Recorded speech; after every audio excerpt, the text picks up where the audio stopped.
நலம் காக்கும் ஸ்டாலின். உங்கள் குடும்பத்தின் நலன் அரசின் பொறுப்பு. 4 சுங்கச்சாவடிகளுக்கு செலுத்த வேண்டிய பாக்கி சுங்க கட்டணத்தில் 50% ஆகஸ்ட் 15ஆம் தேதிக்குள் செலுத்த தமிழக அரசு முடிவெடுத்துள்ளது. மதுரை கன்னியாகுமரி எட்டூர் வட்டம் சாலைப்புதூர் மதுரை நாங்குநேரி கன்னியாகுமரி ஆகிய வழித்தடங்களில் இயக்கப்பட்ட அரசு பேருந்துகளுக்கான 276 கோடி ரூபாய் சுங்க கட்டணம் செலுத்தப்படவில்லை என்ற குற்றச்சாட்டு எழுந்தது. இதை எதிர்த்து சுங்கச்சாவடி பராமரிப்பு நிறுவனங்கள் தரப்பில் தொடுக்கப்பட்ட வழக்கு சென்னை உயர்நீதிமன்றத்தில் மீண்டும் விசாரணைக்கு வந்தது. அப்போது 50% கட்டணத்தை ஆகஸ்ட் 15ஆம் தேதிக்குள்ளும் செப்டம்பர் மாதத்தில் மீதி பணத்தை செலுத்துவதாகவும் தமிழ்நாடு அரசு உயர்நீதிமன்றத்தில் தெரிவித்தது. தொடர்ந்து வழக்கை ஆகஸ்ட் 21ஆம் தேதிக்கு ஒத்திவைத்த நீதிபதி அதுவரை குறிப்பிட்ட 4 சுங்கச்சாவடிகள் வழியே அரசு பேருந்துகளை இயக்க அனுமதிக்க கூடாது என்ற உத்தரவையும் நிறுத்தி வைத்தார்.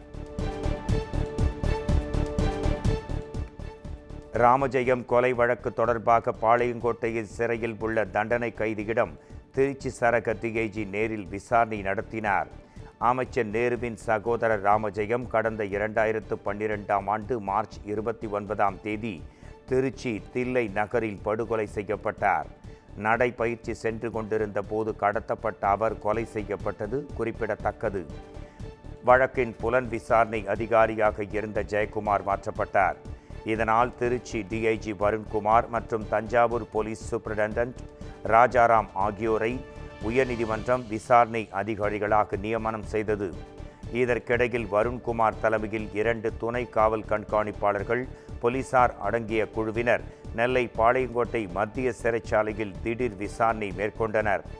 கங்கை கொண்டான் சிப்காட் பகுதியில் கொலை வழக்கில் கைது செய்யப்பட்டு கடந்த 10 ஆண்டுகளுக்கும் மேலாக சிறைவாசம் அனுபவித்து வரும் சுடலைமுத்து என்பவரிடம் தீவிர விசாரணை நடத்தினர்.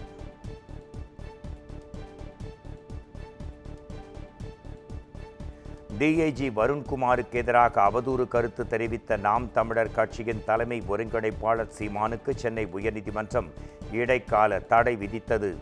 தனக்கு எதிராக பொதுவெளியில் சீமான் ஆதாரம் இல்லாமல் அவதூறு கருத்துக்களை தெரிவிப்பதாக ஐபிஎஸ் அதிகாரி வருண்குமார் உயர்நீதிமன்றத்தில் வழக்கு தொடுத்தார்.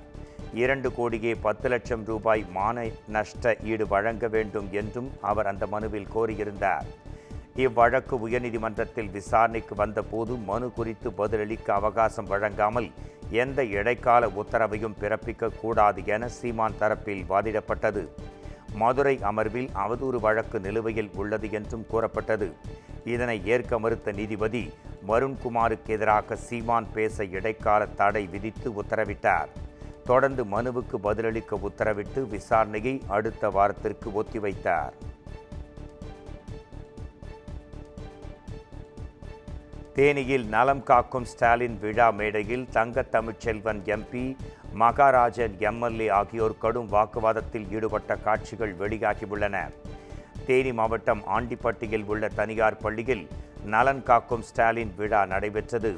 இதற்கான வரவேற்பு பேனரில் ஆண்டிப்பட்டி சட்டமன்ற உறுப்பினரின் படம் மட்டும் இருந்ததை பார்த்து கோபத்துடன் மேடைக்கு தேனி நாடாளுமன்ற உறுப்பினர் தங்க தமிழ்ச்செல்வன் சென்றார். முகாமில் நலத்திட்ட உதவிகள் வழங்கும் போது எனது தொகுதியில் நான் தான் வழங்குவேன் என நலத்திட்ட அட்டையை மகராஜன் எம்எல்ஏ பிடுங்கினார்.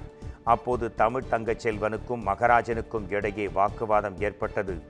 மாவட்ட ஆட்சியரின் முன்னிலையிலேயே மேடையிலேயே இருவரும் ஒருவரை ஒருவர் திட்டி வாக்குவாதத்தில் ஈடுபட்டனர். தொடர்ந்து இருவரும் சண்டையிட்டுக் கொள்ளும் சூழலும் நேரிட்டது.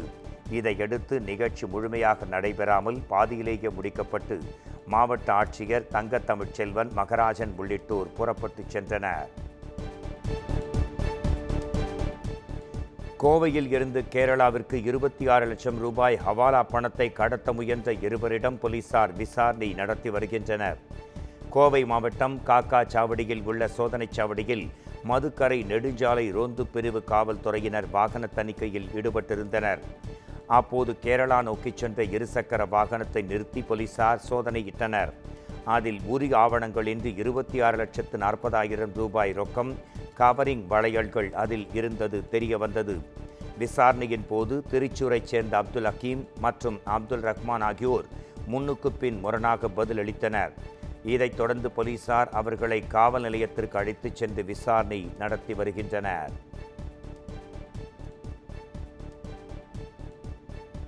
திருப்பூர் உடுமலை வனத்துறை அலுவலகத்தில் விசாரணை கைதி உயிரிழந்த விவகாரத்தில் வனத்துறை அதிகாரிகள் 2 பணியிடை நீக்கம் செய்யப்பட்டனர். சிறுத்தல் பை வைத்திருந்ததாக விசாரணைக்கு அழைத்துச் செல்லப்பட்ட பழங்குடி கிராமத்தைச் சேர்ந்த மாரிமுத்து வனத்துறை அலுவலகத்தில் உள்ள கழிவறையில் தற்கொலை செய்து கொண்டதாக சொல்லப்படுகிறது. இதையடுத்து SC/ST பிரிவில் வழக்கு பதிவு செய்து நடவடிக்கை எடுக்க வலியுறுத்தி உடலை வாங்க மறுத்து உறவினர்கள் மற்றும் பொதுமக்கள் தர்ணாவில் ஈடுபட்டனர். தொடர்ந்து கோட்டாட்சியர் பேச்சுவார்த்தை நடத்தியதைத் தொடர்ந்து உறவினர்கள் உடலை பெற்றுக்கொண்டனர். இதற்கிடையே பணியின் போது அலட்சியமாக இருந்ததாக ஆனைமலை புலிகள் காப்பகம், உடுமலை வனச்சரக வனவர் நிமல் மற்றும் வனக்காவலர் செந்தில்குமாரை பணியிடை நீக்கம் செய்து திருப்பூர் மாவட்ட வன அலுவலர் ராஜேஷ்குமார் உத்தரவு பிறப்பித்தார். கோவை மாவட்டம் கருமத்தம்பட்டி அருகே பள்ளி மாணவர்களின் புத்தக பையில் குட்கா பொருட்கள் கண்டறியப்பட்ட சம்பவம் அதிர்ச்சியை ஏற்படுத்தியுள்ளது. ஏலச்சிபாளையம் கிராமத்தில் உள்ள அரசு பள்ளியில் 6ஆம் வகுப்பு படிக்கும் மாணவர்களின் புத்தக பையை ஆசிரியர்கள் சோதனை செய்தபோது அதில் தடை செய்யப்பட்ட குட்கா பொருட்கள் இருப்பது தெரியவந்தது. இது தொடர்பாக பெற்றோர்களை அழைத்து தகவல் கூறிய பள்ளி நிர்வாகம் மாணவர்களிடம் விசாரணை நடத்தினர். அப்போது லோகு என்பவருக்கு சொந்தமான மளிகை கடையிலிருந்து குட்கா பொருட்களை மாணவர்கள் வாங்கியது தெரியவந்தது. இது தொடர்பாக அளிக்கப்பட்ட புகாரின் பேரில் சம்பவ இடத்தில் சோதனை மேற்கொண்ட போலீசார் 141 கிலோ எடை கொண்ட குட்கா பொருட்களை பறிமுதல் செய்தனர். மேலும் இந்த சம்பவம் குறித்து போலீசார் வழக்கு பதிந்து விசாரணையும் நடத்தி வருகின்றனர். சேலம் மாவட்டம் சங்ககிரி அருகே 4 சவரன் நகைக்காக மூதாட்டியை கொலை செய்த மாட்டு வியாபாரி கைது செய்யப்பட்டார். வைகுந்தம் கிராமம் வெள்ளையம்பாளையம் பகுதியைச் சேர்ந்த விவசாயி சின்ன பொண்ணு வீட்டின் அருகே இருக்கும் மாட்டு வியாபாரியிடம் மாடு வாங்கி தருவதாக கேட்டிருக்கிறார்.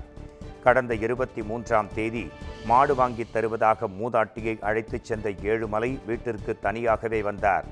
இதைத் தொடர்ந்து மூதாட்டியின் மகன் மதியழகன் தனது தாய் குறித்து கேட்டபோது மகளின் வீட்டிற்கு செல்ல வேண்டும் என கூறியதால் அவரை பேருந்தில் ஏற்றி அனுப்பி வைத்ததாக ஏழுமலை தெரிவித்தார்.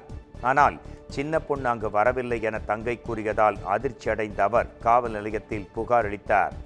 விசாரணையில் மூதாட்டி அணிந்திருந்த நகைக்கு ஆசைப்பட்டு அவரை கழுத்தறுத்து கொலை செய்த ஏழுமலை உடலை ஏரியில் வீசியது தெரியவந்தது. இதையடுத்து போலீசார் அவரை கைது செய்து விசாரணை மேற்கொண்டு வருகின்றனர்.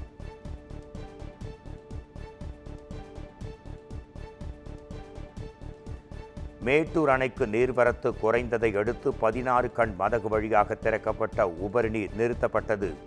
காவிரி நீர்பிடிப்பு பகுதிகளில் பொழிந்து வரும் மழையின் அளவை பொறுத்து மேட்டூர் அணைக்கு வரும் நீரின் அளவு அதிகரிப்பதும் குறைவதுமாகவே இருந்து வருகிறது.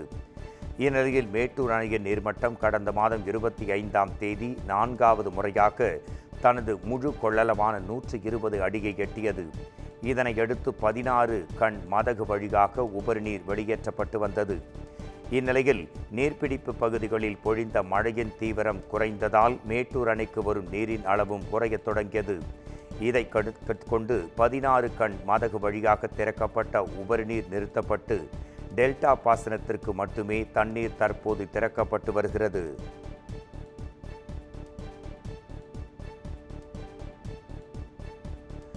ஆத்தூரில் இரவு பொழிந்த கனமழையால் பேருந்து நிலைய பகுதிகளில் மழைநீர் குளம் போல் தேங்கி நிற்பதால் பொதுமக்கள் அவதிக்குள்ளாகினர். பேருந்து நிலைய பயணிகள் அமருமிடம் மற்றும் புறக்காவல் நிலையம் உள்ளிட்ட பகுதிகளில் மழைநீர் குளம் போல் தேங்கி நிற்கிறது. தேங்கி நிற்கும் மழை நீரால் துர்நாற்றம் வீசுவதுடன் நோய் தொற்று ஏற்படும் அபாயம் இருப்பதாகவும் பயணிகள் குற்றம் சாட்டுகின்றனர். உடனடியாக நகராட்சி நிர்வாகம் தண்ணீரை அகற்ற நடவடிக்கை எடுக்க வேண்டும் என்றும் அவர்கள் கோரிக்கை விடுக்கின்றனர். நலம் காக்கும் ஸ்டாலின், உங்கள் குடும்பத்தின் நலன் அரசின் பொறுப்பு.